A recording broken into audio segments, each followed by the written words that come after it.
ಟಿ5ನ ಮಹಾಭಾರತ ಮಹಾಸಂಗ್ರಾಮ ಕಾರ್ಯಕ್ರಮಕ್ಕೆ ಸ್ವಾಗತ. ನಾನು ರಾಜವನ್ ಬೇರೆ.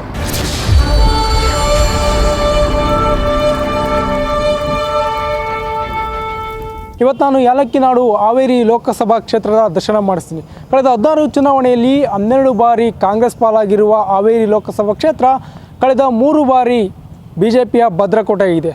ಈ ಬಾರಿ ಈ ಭದ್ರಕೋಟೆ ಯಾರ ಪಾಲಾಗ್ತಿದೆ? ಕಳೆದ 10 ವರ್ಷಗಳಿಂದ ಸಂಸದ ಶಿವಕುಮಾರ್ ಉದಾಸಿ ಕೆಲಸವಾದರೂ ಏನು? ಈ ಎಲ್ಲ ಡೀಟೇಲ್ಸ್ನ ನಾನು ನಿಮಗೆ ಕೊಡ್ತೀನಿ. ಉತ್ತರ ಕರ್ನಾಟಕ ಹೆಬ್ಬಾಗಿಲಲ್ಲಿ ಕಾವೇರಿದ ಎಲೆಕ್ಷನ್ ಕಾವು. ಏಲಕ್ಕಿನಾಡಲ್ಲಿ ಹೇಗಿದೆ ಗೊತ್ತಾ ರಾಜಕೀಯ ರಂಗು? ಬಿಜೆಪಿ ಮತ್ತು ದೋಸ್ತಿಗಳ ನಡುವೆ ರಂಗೇರಿದ ಅಖಾಡ. ಉತ್ತರ ಕರ್ನಾಟಕದ ಹೆಬ್ಬಾಗಿಲು ಹಾಗೂ ಏಲಕ್ಕಿ ನಾಡೆಂದೇ ಪ್ರಸಿದ್ಧಿ ಪಡೆದಿರುವ ಹಾವೇರಿ ಲೋಕಸಭಾ ಕ್ಷೇತ್ರಕ್ಕೆ ಇದುವರೆಗೂ 15 ಲೋಕಸಭಾ ಚುನಾವಣೆ ನಡೆದಿದೆ. ಇದರಲ್ಲಿ 10 ಬಾರಿ ಮುಸಲ್ಮಾನ ಅಭ್ಯರ್ಥಿಗಳು ಹಾಗೂ ಇನ್ನುಳಿದ 5 ಬಾರಿ ಮೇಲ್ವರ್ಗದ ಜನಾಂಗದ ಅಭ್ಯರ್ಥಿಗಳು ಜಯಗಳಿಸಿರೋದು ಈ ಕ್ಷೇತ್ರದ ವಿಶೇಷ. ಸ್ವಾತಂತ್ರ್ಯದ ನಂತರ 1952ರಲ್ಲಿ ರಚನೆಗೊಂಡ ಧಾರವಾಡ ಉತ್ತರ, ಧಾರವಾಡ ದಕ್ಷಿಣ ಲೋಕಸಭಾ ಕ್ಷೇತ್ರಗಳು 2008ರಲ್ಲಿ ನಡೆದ ಕ್ಷೇತ್ರ ಪುನರ್ವಿಂಗಡಣೆಯಿಂದಾಗಿ ಹಾವೇರಿ ಮತ್ತು ಧಾರವಾಡ ಲೋಕಸಭಾ ಕ್ಷೇತ್ರಗಳಾಗಿ ರೂಪುಗೊಂಡವು. ಕ್ಷೇತ್ರ ಪುನರ್ವಿಂಗಡಣೆಯಾದ ನಂತರ ಹಾವೇರಿ ಲೋಕಸಭಾ ಚುನಾವಣೆ ಮೇ 5, 2009ರಲ್ಲಿ ನಡೆದಿತ್ತು. ಕ್ಷೇತ್ರ ಪುನರ್ವಿಂಗಡಣೆಯಾದ ನಂತರದ ಹೊಸ ಬದಲಾವಣೆಯಲ್ಲಿ ಹಾವೇರಿ ಜಿಲ್ಲೆಯ ಶಿಂಗಾವಿ ಕ್ಷೇತ್ರ ಧಾರವಾಡ ಲೋಕಸಭಾ ಕ್ಷೇತ್ರದ ವ್ಯಾಪ್ತಿಗೆ ಒಳಪಟ್ಟಿದೆ. 2009ರಲ್ಲಿ ಮೊದಲ ಬಾರಿಗೆ ಲೋಕಸಭಾ ಕ್ಷೇತ್ರವಾಗಿ ಹಾವೇರಿ ಗದಗ ರಾಜ್ಯ ದೇಶದ ಜನರಿಗೆ ಪರಿಚಯವಾಯಿತು. ಮೊದಲ ಚುನಾವಣೆಯಲ್ಲಿ ಬಿಜೆಪಿ ಶಿವಕುಮಾರ್ ಉದಾಸಿ ಅವರು 4,30,293 ಮತಗಳನ್ನು ಪಡೆದು ಸಂಸತ್ ಪ್ರವೇಶಿಸಿದ್ರು. 2014ರ ಚುನಾವಣೆಯಲ್ಲಿ ಶಿವಕುಮಾರ್ ಉದಾಸಿ ಅವರು 5,66,790 ಮತಗಳನ್ನು ಪಡೆದು ಕಾಂಗ್ರೆಸ್ನ ಸಲೀಂ ಅಹಮದ್ ಅವರನ್ನ ಸೋಲಿಸಿ 2ನೇ ಬಾರಿಗೆ ಕ್ಷೇತ್ರದಿಂದ ಆಯ್ಕೆಯಾದರು. ಈ ಬಾರಿ 3ನೇ ಚುನಾವಣೆಯನ್ನ ಕ್ಷೇತ್ರ ಎದುರಿಸುತ್ತಿದೆ. ಹಾವೇರಿ ಗದಗ ಲೋಕಸಭಾ ಕ್ಷೇತ್ರದ 2014ರ ವರದಿ ಹಾಗೆ ವಿವರಣೆಯನ್ನು ನಿಮ್ಮ ಮುಂದೆ ಇಡ್ತಾ ಇದ್ದೀನಿ. 2014ರಲ್ಲಿ ಯಾವ ರೀತಿ ಪರಿಸ್ಥಿತಿ ಇತ್ತು ನೋಡೋಣ. ಪುರುಷ ಮತದಾರರ ಸಂಖ್ಯೆ 7,84,464, ಮಹಿಳಾ ಮತದಾರರ ಸಂಖ್ಯೆ 7,27,634, ಇತರೆ ಮತದಾರರು 53 ಸಂಖ್ಯೆಯಲ್ಲಿ. ಒಟ್ಟು ಮತದಾರರು 15,12,151. ಚಲಾವಣೆಯಾಗಿದ್ದಂತಹ ಮತಗಳು 11,15,968. ವಿಜೇತ ಅಭ್ಯರ್ಥಿ ಬಿಜೆಪಿಯಿಂದ ಸ್ಪರ್ಧೆ ಮಾಡಿದಂತಹ ಶಿವಕುಮಾರ್ ಉದಾಸಿ ಇವರು ತೆಗೆದುಕೊಂಡಿದ್ದಂತಹ ಮತಗಳು 5,66,790 ಮತಗಳು. ಪರಾಜಿತ ಅಭ್ಯರ್ಥಿ ಕಾಂಗ್ರೆಸ್ನಿಂದ ಸಲೀಂ ಅಹಮದ್ ಇವರು ತೆಗೆದುಕೊಂಡಂತಹ ಮತಗಳು 4,79,219. ಇನ್ನು ಸ್ವತಂತ್ರ ಅಭ್ಯರ್ಥಿಯಾಗಿ ಸ್ಪರ್ಧೆ ಮಾಡಿದಂತಹ ಸಿದ್ದಪ್ಪ ಕಾಲಪ್ಪ ಪೂಜಾರಿ ಇವರು 15,656 ಮತಗಳನ್ನು ಪಡ್ಕೊಂಡಿದ್ದಾರೆ. ಗೆಲುವಿನ ಅಂತರವನ್ನು ನೋಡೋಣ. 87,571 ಇದು ವಿಜೇತ ಅಭ್ಯರ್ಥಿ ಶಿವಕುಮಾರ್ ಉದಾಸಿ ಗೆಲುವಿನ ಅಂತರದಲ್ಲಿ ಗೆದ್ದಿದ್ದಾರೆ ಈ ಒಂದು ಹಾವೇರಿ ಗದಗ ಲೋಕಸಭಾ ಕ್ಷೇತ್ರದಲ್ಲಿ. ಕ್ಷೇತ್ರ ವಿಂಗಡಣೆ ಬಳಿಕ ಹೆಚ್ಚಿತು ಬಿಜೆಪಿ ಬಲ. ಉದಾಸಿಗೂ ಇದು 3ನೇ ಅದೃಷ್ಟ ಪರೀಕ್ಷೆ. 8 ವಿಧಾನಸಭಾ ಕ್ಷೇತ್ರಗಳನ್ನು ಹೊಂದಿರುವ ಹಾವೇರಿ ಲೋಕಸಭಾ ಕ್ಷೇತ್ರ ಈ ಹಿಂದೆ ಕಾಂಗ್ರೆಸ್ ಪಕ್ಷದ ಭದ್ರಕೋಟೆಯಾಗಿತ್ತು. 2004ರಿಂದ ಕಾಂಗ್ರೆಸ್ ಇತಿಹಾಸವನ್ನ ಅಳಿಸುಹಾಕುವ ಯತ್ನವನ್ನ ಬಿಜೆಪಿ ಆರಂಭಿಸಿತು. 2004ರಲ್ಲಿ ಬಿಜೆಪಿ ಅಭ್ಯರ್ಥಿ ಮಂಜುನಾಥ ಕುನ್ನೂರು ಗೆಲುವು ಸಾಧಿಸುವ ಮೂಲಕ ಬಿಜೆಪಿ ಈ ಕ್ಷೇತ್ರದಲ್ಲಿ ಪಾದಾರ್ಪಣೆ ಮಾಡಿತು. ನಂತರ ನಡೆದ 2 ಚುನಾವಣೆಯಲ್ಲಿ ಬಿಜೆಪಿಯ ಶಿವಕುಮಾರ್ ಉದಾಸಿ ಸತತವಾಗಿ 2 ಬಾರಿ ಗೆಲುವು ಸಾಧಿಸಿದ್ದಾರೆ. ಜೊತೆಗೆ ಎಲ್ಲಾ ಕ್ಷೇತ್ರದಲ್ಲಿಯೂ ಬಿಜೆಪಿ ಬಲವಾಗಿದೆ. 2014ರ ವಿಧಾನಸಭೆ ವ್ಯಾಪ್ತಿವಾರು ಯಾವ ರೀತಿ ಮತಗಳು ಬಂದಿದ್ದಾವೆ ನೋಡೋಣ. ಈ ಒಂದು ಲೋಕಸಭಾ ಕ್ಷೇತ್ರದಲ್ಲಿ ಹಾವೇರಿ ವಿಧಾನಸಭಾ ಕ್ಷೇತ್ರದಲ್ಲಿ ಶಿವಕುಮಾರ್ ಉದಾಸಿ ಅವರು ಪಡೆದಂತಹ ಮತಗಳು 73,344. ಇನ್ನು ಸಲೀಂ ಅಹಮದ್ ಅವರು ಪಡೆದಂತಹ ಮತಗಳು 63,268. ಬಿಜೆಪಿಗೆ ರಾಣಿಬೆನ್ನೂರಿನಲ್ಲಿ ಬಂದಿರುವಂಥ ಮತಗಳನ್ನು ನೋಡೋಣ. 74,141 ಮತಗಳು ಬಂದರೆ ಕಾಂಗ್ರೆಸ್ಗೆ ಬಂದಿರುವಂಥದ್ದು 64,773. ಹಿರೇಕರೂರು ವಿಧಾನಸಭಾ ಕ್ಷೇತ್ರದಲ್ಲಿ ಬಿಜೆಪಿಗೆ 67,644 ಬಂದರೆ ಕಾಂಗ್ರೆಸ್ಗೆ 52,219 ಮತಗಳು ಬಂದಿದ್ದಾವೆ. ಬ್ಯಾಡಗಿ ವಿಧಾನಸಭಾ ಕ್ಷೇತ್ರದಲ್ಲಿ ಬಿಜೆಪಿಗೆ 70,160 ಮತಗಳು ಬಂದರೆ ಕಾಂಗ್ರೆಸ್ಗೆ 63,604. ಹಾನಗಲ್ ವಿಧಾನಸಭಾ ಕ್ಷೇತ್ರದಲ್ಲಿ 70,035 ಮತಗಳು ಬಿಜೆಪಿ ಪರವಾಗಿದ್ದರೆ 64,824 ಮತಗಳು ಕಾಂಗ್ರೆಸ್ಗಿದ್ದಾವೆ.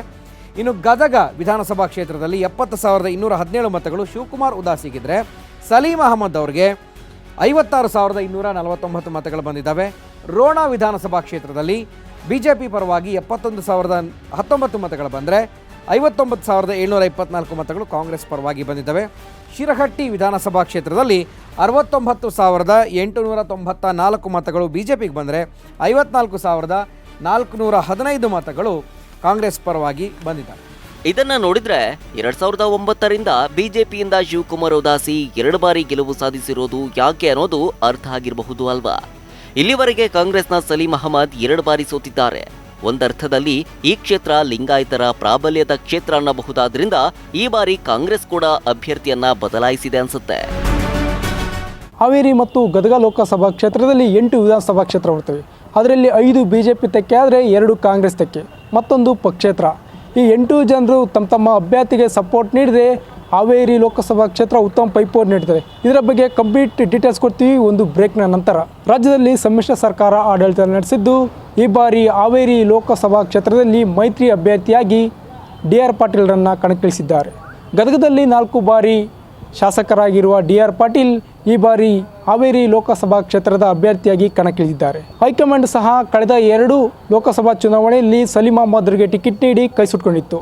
ಈ ಬಾರಿ DR ಪಾಟೀಲ್ಗೆ ಟಿಕೆಟ್ ನೀಡಿದ್ರಿಂದ ಹಾವೇರಿ ಲೋಕಸಭಾ ಕ್ಷೇತ್ರದಲ್ಲಿ ಬಿಜೆಪಿ ಕಾಂಗ್ರೆಸ್ಗೆ ಭಾರೀ ಪೈಪೋಟಿಯಾಗಲಿದೆ. 8 ವಿಧಾನಸಭಾ ಕ್ಷೇತ್ರಗಳಲ್ಲಿ 5 ಕಡೆ ಬಿಜೆಪಿಯೇ ಸ್ಟ್ರಾಂಗ್. ಈ ಬಾರಿ ಲೋಕಸಮರದಲ್ಲಿ ಮೈತ್ರಿ ಮಾಡುತ್ತಾ ಮೋಡಿ. ಹಾವೇರಿ ಗದಗ ಲೋಕಸಭಾ ಕ್ಷೇತ್ರದ ವ್ಯಾಪ್ತಿಯಲ್ಲಿ ಒಟ್ಟು 8 ವಿಧಾನಸಭಾ ಕ್ಷೇತ್ರಗಳು ಬರ್ತವೆ. ಹಾವೇರಿ, ಬ್ಯಾಡಗಿ, ರಾಣಿಬೆನ್ನೂರು, ಹಾನಗಲ್, ಹಿರಿಕೇರೂರು, ಗದಗ, ರೋಣ, ಶಿರಹಟ್ಟಿ ವಿಧಾನಸಭಾ ಕ್ಷೇತ್ರಗಳನ್ನು ಹೊಂದಿರುವ ಈ ಕ್ಷೇತ್ರಗಳಲ್ಲಿ 2ರಲ್ಲಿ ಕಾಂಗ್ರೆಸ್ ಶಾಸಕರಿದ್ದಾರೆ, 5 ಬಿಜೆಪಿ ಶಾಸಕರು ಹಾಗೂ 1 ಪಕ್ಷೇತರ ಶಾಸಕರಿದ್ದಾರೆ. ಇನ್ನು ರಾಣಿಬೆನ್ನೂರಿನ ಪಕ್ಷೇತರ ಶಾಸಕ ಆರ್ ಶಂಕರ್ ಕಾಂಗ್ರೆಸ್ ಜೆಡಿಎಸ್ ಮೈತ್ರಿ ಸರ್ಕಾರಕ್ಕೆ ಬೆಂಬಲ ನೀಡಿ ಸಚಿವರೂ ಆಗಿದ್ರು. ಆದರೆ ಸಚಿವ ಸಂಪುಟ ವಿಸ್ತರಣೆ ವೇಳೆ ಸ್ಥಾನ ಕಳ್ಕೊಂಡು ನಂತರ ಸರ್ಕಾರಕ್ಕೆ ನೀಡಿದ ಬೆಂಬಲ ಹಿಂಪಡೆದಿದ್ರು. ಇದರೊಂದಿಗೆ ಮುಸ್ಲಿಂ ಮತದಾರರ ಪ್ರಾಬಲ್ಯ ಇರುವ ಸವಣೂರು ಹಾಗೂ ಶಿಂಗಾಂವ್ ತಾಲೂಕುಗಳು ಧಾರವಾಡ ಕ್ಷೇತ್ರಕ್ಕೆ ಸೇರ್ಪಡೆಯಾಗಿವೆ. ಆದರೂ ಹಾವೇರಿ ಗದಗ ಲೋಕಸಭಾ ಕ್ಷೇತ್ರದಲ್ಲಿ ಇರೋ ಶಾಸಕರನ್ನ ನೋಡಿದ್ರು ಯಾರು ಸ್ಟ್ರಾಂಗ್ ಅನ್ನೋದು ತಿಳಿಯುತ್ತೆ ನೋಡಿ. ಹಾವೇರಿ ಗದಗ ಲೋಕಸಭಾ ಕ್ಷೇತ್ರದ ಹಾಲಿ ಶಾಸಕರು ಯಾರ್ಯಾರು ಯಾವ ಪಕ್ಷದವರಿದ್ದಾರೆ ನೋಡೋಣ. ಬಿಜೆಪಿಯಿಂದ ಹಾವೇರಿಯಲ್ಲಿ ನೆಹರು ಓಲೇಕರ್ ಇದ್ದಾರೆ. ಬ್ಯಾಡಗಿನಲ್ಲಿ ಬಿಜೆಪಿಯ ವಿರೂಪಾಕ್ಷಪ್ಪ ಬಳ್ಳಾರಿ ಇದ್ದಾರೆ. ಹಾನಗಲ್ ಕ್ಷೇತ್ರದಲ್ಲಿ ಬಿಜೆಪಿಯ CM ಉದಾಸಿ. ಶಿರಹಟ್ಟಿಯಲ್ಲಿ ರಾಮಣ್ಣ ಲಮಾಣಿ ಬಿಜೆಪಿಯ ಪಕ್ಷದವರು. ಇನ್ನು ರೋಣದಿಂದ ಬಿಜೆಪಿಯ ಕಳಕಪ್ಪ ಬಂಡಿ ಇದ್ದಾರೆ. ಹಿರೇಕರೂರು ಕ್ಷೇತ್ರದಲ್ಲಿ ಕಾಂಗ್ರೆಸ್ನ BC ಪಾಟೀಲ್ ಶಾಸಕರಾಗಿದ್ದಾರೆ. ಗದಗ ಕ್ಷೇತ್ರದಲ್ಲಿ ಕಾಂಗ್ರೆಸ್ನ HK ಪಾಟೀಲ್ ಶಾಸಕರಾಗಿದ್ದಾರೆ. ಹಾಗೆಯೇ ರಾಣಿಬೆನ್ನೂರಿನಲ್ಲಿ KPJPಯ ಆರ್ ಶಂಕರ್ ಶಾಸಕರಾಗಿದ್ದಾರೆ. ಬಿಜೆಪಿಯಿಂದ ಮತ್ತೊಮ್ಮೆ ಉದಾಸಿಯೇ ಅಖಾಡಕ್ಕೆ. ದೋಸ್ತಿ ಕಡೆಯಿಂದ ಲಿಂಗಾಯತ ಮುಖಂಡರೇ ಕಣಕ್ಕೆ. ಈ 2019ರ ಲೋಕಸಭಾ ಚುನಾವಣೆಯಲ್ಲಿ ಯಾರ್ಯಾರ ನಡುವೆ ಬಲಾಬಲ ಇದೆ, ಅವರ ಬ್ಯಾಕ್ಗ್ರೌಂಡ್ ಏನು ಅಂತ ನೋಡೋದಾದ್ರೆ ಈ ಬಾರಿ ಲೋಕಸಭಾ ಚುನಾವಣೆಗೆ ಕಾಂಗ್ರೆಸ್ ಜೆಡಿಎಸ್ ಮೈತ್ರಿ ಮಾಡಿಕೊಳ್ತಿರುವ ಹಿನ್ನೆಲೆಯಲ್ಲಿ ಈ ಚುನಾವಣೆ ಅತ್ಯಂತ ಮಹತ್ವವಾಗಿದೆ. ಕಣದಲ್ಲಿ ಇರುವಂತಹ ಅಧಿಕೃತ ಅಭ್ಯರ್ಥಿಗಳು ನೋಡೋಣ ಯಾರ್ಯಾರಿದ್ದಾರೆ ಅಂತ. ಹಾಲಿ ಸಂಸದರಾಗಿರುವಂತಹ ಶಿವಕುಮಾರ್ ಉದಾಸಿ ಇಲ್ಲಿ ಕಣದಲ್ಲಿದ್ದಾರೆ ಬಿಜೆಪಿ ಪಕ್ಷದಿಂದ. ಇನ್ನು ಕಾಂಗ್ರೆಸ್ನಿಂದ DR ಪಾಟೀಲ್ ಇವರಿಗೆ ಸ್ಪರ್ಧೆಯನ್ನ ಒಡ್ತಾ ಇದ್ದಾರೆ. ಹಾವೇರಿ ಗದಗ ಲೋಕಸಭಾ ಕ್ಷೇತ್ರದ 8 ವಿಧಾನಸಭಾ ಕ್ಷೇತ್ರಗಳಲ್ಲಿ 2 ಪ್ರಭಾವಿ ಕಾಂಗ್ರೆಸ್ ಶಾಸಕರಾದ ಗದಗ ಕ್ಷೇತ್ರದ HK ಪಾಟೀಲ್ ಹಾಗೂ ಹಿರಿಕೇರೂರು ಕ್ಷೇತ್ರದ BC ಪಾಟೀಲ್ ಇದ್ದಾರೆ. ಅಲ್ಲದೆ ರಾಜ್ಯದ ದೋಸ್ತಿಗಳಂದ್ರೆ ಕಾಂಗ್ರೆಸ್ ಮತ್ತು ಜೆಡಿಎಸ್ನವರು ಒಟ್ಟಿಗೆ ಎಲೆಕ್ಷನ್ ಎದುರಿಸುತ್ತಿರುವ ಪರಿಣಾಮ ಕಾಂಗ್ರೆಸ್ನ DR ಪಾಟೀಲ್ ಈ ಬಾರಿ ಅಧಿಕೃತ ಅಭ್ಯರ್ಥಿಯಾಗಿದ್ದಾರೆ. ನಮ್ಮೆಲ್ಲ ಹಿರಿಯರು ಕಾಂಗ್ರೆಸ್ ಕಾರ್ಯಕರ್ತರು ಹಾವೇರಿ ಕ್ಷೇತ್ರದ ಮತದಾರ ಬಾಂಧವರು ನನ್ನನ್ನು ಲೋಕಸಭೆ ಸದಸ್ಯನಾಗಿ ಆಯ್ಕೆ ಮಾಡ್ತಾರೆ ಅನ್ನುವಂಥ ಭರವಸೆ ಮೂಡಿದೆ. ಆ ಮತ್ತೊಬ್ಬರ ಬಗ್ಗೆ ಹಂಗೆ ಮಾತಾಡೋಕ್ಕೆ ಹೋಗೋದಿಲ್ಲ. ಇರಲಿ, ಅಪೋಸಿಟ್ ಇದ್ರೆ ಏನು ಅವ್ರ ಬಗ್ಗೆ ಟೀಕಾ ಮಾಡಬೇಕು ಅಂತೇನಿಲ್ಲ. ಆ ಸ್ವಭಾವ ನನ್ನದಲ್ಲ. ಭಾಳ ಚೆನ್ನಾಗಿದೆ. ಬದಲಾವಣೆ ಬಯಸ್ತಾ ಇದ್ದಾರೆ. ನಮ್ಮ ಕಾಂಗ್ರೆಸ್ ಪಕ್ಷದಿಂದ DR ಪಾಟೀಲ್ ಅವ್ರನ್ನ ಒಬ್ಬ ಲಿಂಗಾಯತ್ ವ್ಯಕ್ತಿಯನ್ನು ಕೂಡ ಇವತ್ತು ನಮ್ಮ ಪಕ್ಷದವರು ಕೂಡ ಕೊಟ್ಟಿದ್ದಾರೆ. ಇವತ್ತು ಯಾವುದೇ ಸಂದರ್ಭದಲ್ಲಿ ಕೂಡ ಪ್ರಚಾರ ಕಾರ್ಯದಲ್ಲಿ ನಾವು ತೊಡಗಿದಂಥ ಸಂದರ್ಭದಲ್ಲಿ ಉತ್ತಮವಾದ ಪ್ರತಿಕ್ರಿಯೆ ಎಲ್ಲ ಕಾರ್ಯಕರ್ತರಿಂದ ಇವತ್ತು ಬರ್ತಾಯಿದೆ. ನಮ್ಮ ಅಭ್ಯರ್ಥಿ ಹೆಚ್ಚಿನ ಸಂಖ್ಯೆಯಲ್ಲಿ ಗೆಲ್ಲೋದ್ರಲ್ಲಿ ಯಾವುದೇ ಸಂದೇಹ ಇಲ್ಲ. ಅವರು ಯಾವ ಕೆಲಸ ಮಾಡ್ಯಾರ ಅಂಥೇಳಿ ಇವತ್ತು ಅವ್ರು ಹೇಳ್ಬೋದು. ನಾನು ಅವ್ರ ಪ್ರಶ್ನೆ ಮಾಡ್ತೀನಿ. 10 ವರ್ಷಗಳಲ್ಲಿ ಯಾವುದೇ ಪ್ರಗತಿಪರವಾದ ಕೆಲಸವನ್ನು ಇವತ್ತು ನಮ್ಮ ಸಂಸದರು ಮಾಡಿಲ್ಲ. ಅದನ್ನು ಅವರ ಕಳಪೆ ಸಾಧನೆನೇ ಇವತ್ತು ಜನರು ಅವ್ರಿಗೆ ತಿರಸ್ಕರಿಸ್ತಾರೆ ಅಂತೇಳಿ ಇವತ್ತು ಸಂದರ್ಭದಲ್ಲಿ ಹೇಳ್ತಾರೆ. ಮತ್ತೊಂದು ಕಡೆ ಕಳೆದ 2 ಚುನಾವಣೆಯಲ್ಲಿ ಕಾಂಗ್ರೆಸ್ ಪಕ್ಷದ ಭದ್ರಕೋಟೆಯನ್ನ ಭೇದಿಸಿ ಗೆಲುವು ಸಾಧಿಸಿರುವ ಶಿವಕುಮಾರ ಉದಾಸಿ ಮತ್ತೊಮ್ಮೆ ಅಭ್ಯರ್ಥಿ ಅಂತ ಪಕ್ಷ ಘೋಷಣೆ ಮಾಡಿದೆ. ಈಗಾಗಲೇ ಬೂತ್ ಮಟ್ಟದಲ್ಲಿ ಕಾರ್ಯಕರ್ತರ ಸಭೆ ಸಮಾವೇಶಗಳನ್ನು ನಡೆಸಿರುವ ಬಿಜೆಪಿ ಮುಖಂಡರು ತಳಮಟ್ಟದಲ್ಲಿ ಕಾರ್ಯಕರ್ತರನ್ನ ಭೇಟಿಯಾಗಿ ಗೆಲುವಿಗಾಗಿ ಹುಮ್ಮಸ್ಸು ಮೂಡಿಸುತ್ತಿದ್ದಾರೆ. ಮುಖ್ಯವಾಗಿ ಮೋದಿ ಹೆಸರನ್ನೇ ಬ್ರ್ಯಾಂಡ್ ಆಗಿ ಬಳಸಿಕೊಂಡು ಕೇಂದ್ರ ಸರ್ಕಾರದ ಸಾಧನೆಗಳನ್ನ ಹೇಳ್ಕೊಂಡು ಮತ ಕೇಳುವಂತೆ ಕಾರ್ಯಕರ್ತರು ಹಾಗೂ ಮುಖಂಡರನ್ನ ಚುನಾವಣೆಗೆ ಅಣಿಗೊಳಿಸುತ್ತಿದ್ದಾರೆ. ಚಿನ್ಮುಳುಗುಂದ ಗ್ರಾಮದಲ್ಲಿ ಸಂಸದ ಆದರ್ಶ ಗ್ರಾಮದಲ್ಲಿ ಉದ್ಯೋಗ ಖಾತ್ರಿ ಯೋಜನೆ ಅಡಿಯಲ್ಲಿ 3.5 ಕೋಟಿ ರೂಪಾಯಿ ಕೆಲಸವನ್ನು ದಾಖಲೆ ಮಟ್ಟದಲ್ಲಿ ದುಡ್ಡನ್ನು ತಗೊಂಡು ಅಲ್ಲಿ ಊರಲ್ಲೇನೋ ಇಂಟೀರಿಯರ್ ರಸ್ತೆಗಳಿದ್ದು ಅವನ್ನೆಲ್ಲವನ್ನೂ ಸಹಿತ ಕಾಂಕ್ರೀಟ್ ರೋಡಾಗಿ ಮಾಡಿದೆ. ಇವತ್ತು ಅರಣ್ಯ ಇಲಾಖೆಯಿಂದ ಅವ್ರಿಗೆ ರಸ್ತೆ ಬದಿಯಲ್ಲಿ ಹಚ್ಚುವಂಥ ಗಿಡಗಳಿರ್ಬೋದು, 2 ಅಂಗನವಾಡಿ ಮತ್ತು 1 ರೂರಲ್ ಗೋಡೌನು ಮತ್ತು ಅವ್ರಿಗೆ ಬೇಕಾಗಿರೋಂಥ ತಾಂಡಕ್ಕೆ ಹೋಗಿರುವಂಥ ದಾರಿ ಬಗ್ಗೆ ಒಂದು ಪ್ರಪೋಸಲ್ ಅವರು ಹೋದಾಗೆಲ್ಲ ಕೇಳ್ತಿದ್ರು. ಅದು 1,75,00,000 ರೂಪಾಯಿಯಷ್ಟು 2 ಕಿಲೋಮೀಟರ್ ರಸ್ತೆ ಸಹಿತ ಪ್ರಪೋಸಲ್ ಈಗ ಆಗಿದೆ. ಅದು ಮುಂದಿನ ದಿನಮಾನಗಳು ಅದ್ರಿಗೂ ಸಹಿತ ಮಂಜೂರಾತಿ ಕೊಡುವಂಥದ್ದು. ಹಾವೇರಿ ಲೋಕಸಭಾ ಚುನಾವಣೆಯ ಭಾರತೀಯ ಜನತಾ ಪಕ್ಷದ ಅಭ್ಯರ್ಥಿ ಶಿವಕುಮಾರ್ ಉದಾಸಿ ಅವರು ಈಗಾಗಲೇ ಪಕ್ಷದ ವತಿಯಿಂದ ನಿರ್ಣಯ ಕೈಗೊಳ್ಳಲಾಗಿದೆ. ಹಾಗಾಗಿ ನಮ್ಮ ಅಭ್ಯರ್ಥಿ ಶಿವಕುಮಾರ್ ಉದಾಸಿಯವರೇ ಅನ್ನುವಂಥದ್ದು ನಿರ್ಣಯ ಆಗಿದೆ. ಈ ನಿಟ್ಟಿನಲ್ಲಿ ಈಗಾಗಲೇ 2 ಬಾರಿ ಗೆದ್ದಿದ್ದಾರೆ. ಇವತ್ತಿನ ದಿವಸ ಸಾಕಷ್ಟು ಕೆಲಸಗಳನ್ನು ಹಾವೇರಿ ಜಿಲ್ಲೆಗೆ ಮತ್ತು ಗದಗ ಜಿಲ್ಲೆಗೆ ಮಾಡಿದ್ದಾರೆ. ರೈಲ್ವೆ ಇಲಾಖೆಯಲ್ಲಿ ಬಹಳ ಹೆಚ್ಚಿನ ಪ್ರಗತಿಯನ್ನು ಸಾಧಿಸಿದ್ದಾರೆ.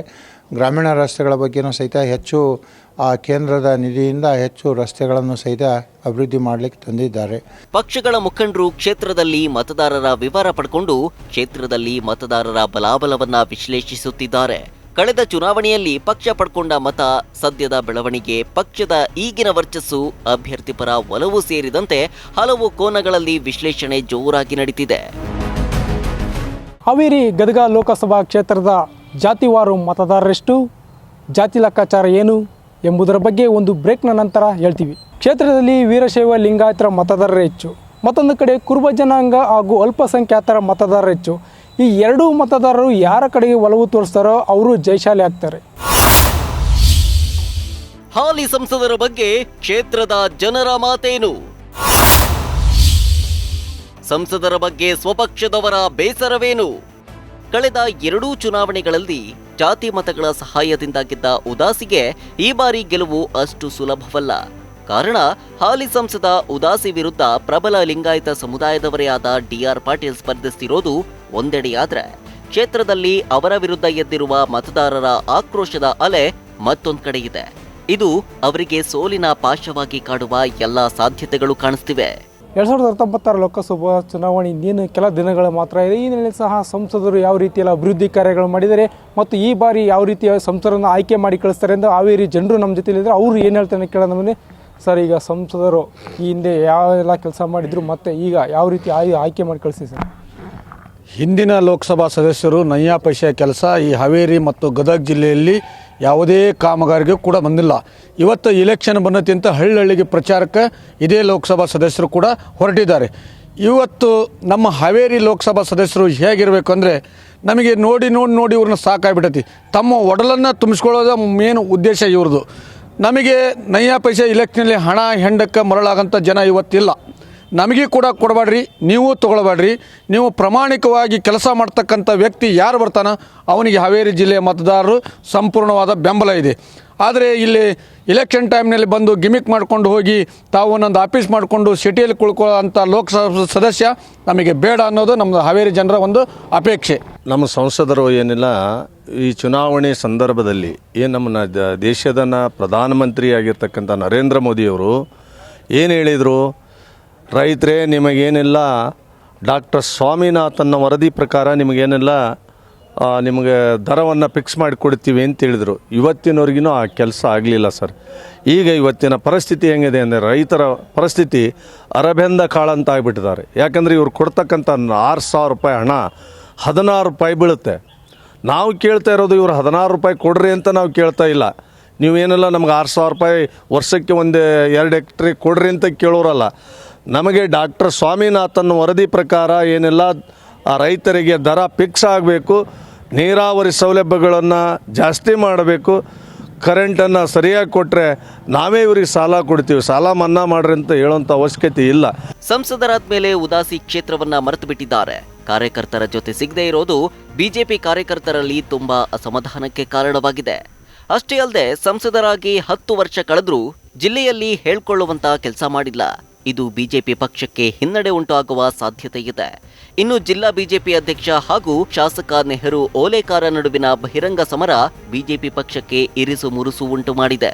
ಈಗಿರುವಂಥ ಲೋಕಸಭಾ ಸದಸ್ಯರು ಶಿವಕುಮಾರ್ ಉದಾಸಿ ಅವರು 10 ವರ್ಷ 2 ಬಾರಿ ಅವರು ಸಂಸದರಾಗಿದ್ದಾರೆ.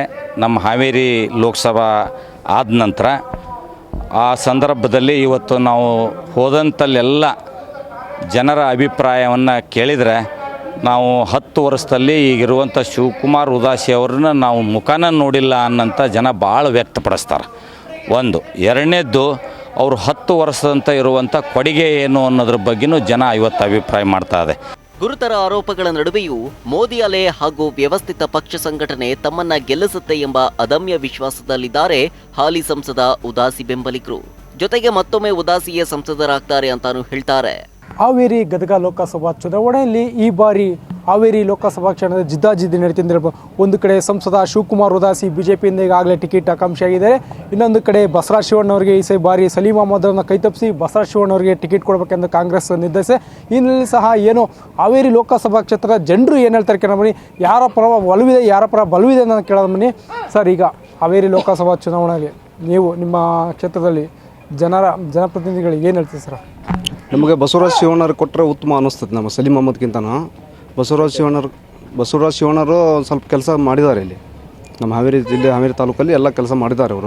ಅವರು ಬಸವರಾಜ ಶಿವಣ್ಣರಿಗೆ ಉತ್ತಮ ಅಂತ ನಮ್ಮ ಅಭಿಪ್ರಾಯ ಇದೆ. ಈ ಹಿಂದೆ 2 ಬಾರಿ ಇವರ ಸಲೀಂ ಅಹಮದ್ ಅವರು ಸೋತಿದ್ರು. ಈ ಸಲ ಟಿಕೆಟ್ ಬದಲಾವಣೆ ಮಾಡಿ ಏನಾದ್ರು ಜಿದ್ದಾಜಿದ್ದಿ ಇದೆ ಬಿಜೆಪಿಗೆ? ಸಲೀಂ ಅಹಮದ್ರಿಗೆ ಕೊಟ್ಟರೆ ಮತ್ತು BJPನೇ ಬರ್ತೈತೆ ಅನ್ನೋ ನಮ್ಮ ಉದ್ದೇಶ. ಆದರೆ BJP ಬರಬಾರ್ದು, BJP ಕೊಟ್ಟು ಪೈಕೋಟಿ ಮಾಡ್ಬೇಕಂತಂದ್ರೆ ಶಿವಣ್ಣರೇ ಆಗಬೇಕು. ಯಾಕೆ ಏನು ಕಾರಣ ಸರ್? ಅವರೆಲ್ಲ ಕೆಲಸ ಮಾಡಿದ್ದಾರೆ. ಎಲ್ಲ ಕಡೆಯೂ ಒಳ್ಳೆಯ ರೀತಿಯಿಂದ ಕ್ಯಾಂಡಿಡೇಟ್ ಚಲೋ ಅನ್ನಿಸ್ಕೊಂಡಿದ್ದಾರೆ. ಅವರಿಗೆ ಕೊಟ್ಟರೆ ಉತ್ತಮ ಅಂತ ನಮ್ಮ ಅಭಿಪ್ರಾಯ. ಸರ್, ಈಗ ಬಿಜೆಪಿ ಮತ್ತು ಕಾಂಗ್ರೆಸ್ ನಡುವೆ ಜಿದ್ದಾಜಿದ್ದಿ ಹಾವೇರಿ ಲೋಕಸಭಾ ಚುನಾವಣೆ ಉಂಟಿದೆ. ಇದಕ್ಕೇನು ಹೇಳ್ತೀವಿ ಸರ್? ಅಲ್ಲ, ಪ್ರತಿ ಸಲ ಆದರೂ ನಮ್ಮಲ್ಲಿ ಜಿದ್ದಾಜಿದ್ದಿನೇ ಬೀಳುತ್ತಾರೆ. ಸಲೀಂ ಅಹಮದಿಗೆ ಕೊಟ್ಟರು ಅಷ್ಟೇ, ಇವರು ಶಿವಣ್ಣರಿಗೆ ಕೊಟ್ಟರು ಅಷ್ಟೇ ಸೀಟು. ನಮ್ಮಲ್ಲಿ BJP ಕಾಂಗ್ರೆಸ್ ಯಾವತ್ತಿದ್ರು ಜಿದ್ದಾಜಿದ್ದಿನೇ. ಅದರಲ್ಲಿ ಬಹುಮತದಿಂದ ನಾವು BJP ಆರ್ಸ್ ತರ್ತೇವೆ ಅನ್ನೋ ನಂಬಿಕೆ ನಮಗಿದೆ. ಏನು ಕಾರಣ ಸರ್ ಶಿವಕುಮಾರ್ ಉದಾಸಿ ಆರ್ಸ್ ಬರಲಿಕ್ಕೆ? ಈಗ ಪ್ರಧಾನಮಂತ್ರಿಗಳಾದಂಥ ಹಿಂದೆ ಅಟಲ್ ಬಿಹಾರಿ ವಾಜಪೇಯಿ ಅವರಿದ್ದರು. ಈ ಅನಂತರ ಈ ರೋಡುಗಳು ಅಥವಾ ಇವು ನದಿಗಳ ಜೋಡಣೆಗಳನ್ನು ಎಲ್ಲೆಲ್ಲ ದೊಡ್ಡ ದೊಡ್ಡ ಆಕಾಂಕ್ಷೆಗಳನ್ನು ಕನಸುಗಳನ್ನು ಕಟ್ಕೊಂಡಿದ್ರು ಅವರು. ಆ ಕನಸನ್ನು ನನಸು ಮಾಡೋಕ್ಕಾಗಿ ಇವತ್ತು ನರೇಂದ್ರ ಮೋದಿಯವರು ಪ್ರಧಾನಮಂತ್ರಿಯಾಗಿ 4.5 ವರ್ಷಗಳ ಗತಿಸಿದ್ರು ಸಹಿತ ಏನು ಮಾಡಬೇಕು ಅದನ್ನ ನಮ್ಮ ರಾಷ್ಟ್ರೀಯಕೃತಕವಾಗಿ ಎಲ್ಲ ಕೆಲಸಗಳನ್ನು ಅವರು ಮಾಡಿದ್ದಾರೆ. ಈ ಉಜ್ವಲ ಯೋಜನೆ ಆಗಿರ್ಬೋದು ಅಥವಾ ಪ್ರಧಾನಮಂತ್ರಿ ಯೋಜನೆಗಳಲ್ಲಿ ಸಾಕಷ್ಟು ಯೋಜನೆಗಳನ್ನು ಬಡಬಗ್ಗರಿಗೆ ನೀಡಿದ್ದಾರೆ. ಆ ಥರವಾಗಿ ಇವತ್ತು ಬಡಬಗ್ಗರು ಎಲ್ಲರೂ ಮೋದಿಗೆ ವೋಟ್ ಹಾಕ್ತಾರೆ ಅನ್ನೋ ನಂಬಿಕೆ ನಮ್ಮ ಕಾರ್ಯಕರ್ತರಿಗಿದೆ. ಅವಳಿ ಜಿಲ್ಲೆಯಲ್ಲಿ ಯಾವ ಸಮುದಾಯ ನಿರ್ಣಾಯಕ? ಯಾವ ಪಕ್ಷದವರ ಜಾತಿ ಲೆಕ್ಕಾಚಾರ ಹೇಗಿದೆ ಗೊತ್ತಾ? ಅವಳಿ ಜಿಲ್ಲೆಯ ಚುನಾವಣಾ ಇತಿಹಾಸದ ಕಡೆ ಒಮ್ಮೆ ಗಮನ ಹರಿಸಿದ್ರೆ ಕಳೆದ 2 ಚುನಾವಣೆಗಳಲ್ಲಿ ಶಿವಕುಮಾರ್ ಉದಾಸಿ ಗೆಲ್ಲಲು ಜಾತಿ ಲೆಕ್ಕಾಚಾರ ಎಷ್ಟರ ಮಟ್ಟಿಗೆ ಕೆಲಸ ಮಾಡಿದೆ ಎಂಬುದು ತಿಳಿಯುತ್ತೆ. ಕ್ಷೇತ್ರ ಪುನರ್ವಿಂಗಡಣೆಯಾಗುವ ಮುಂಚೆ 40%ಕ್ಕೂ ಅಧಿಕ ಮುಸ್ಲಿಂ ಮತದಾರರಿದ್ರು. ಇದು ಕಾಂಗ್ರೆಸ್ ಗೆಲುವಿಗೆ ಕಾರಣವಾಗ್ತಿತ್ತು. ಆದರೆ ಗದಗ ಹಾವೇರಿ ಕ್ಷೇತ್ರ ವಿಂಗಡಣೆಯಾದ ನಂತರ ಅಲ್ಪಸಂಖ್ಯಾತ ಮತಗಳನ್ನು ಹೊಂದಿದ್ದ ಕ್ಷೇತ್ರ ಧಾರವಾಡಕ್ಕೆ ಸೇರಿತು.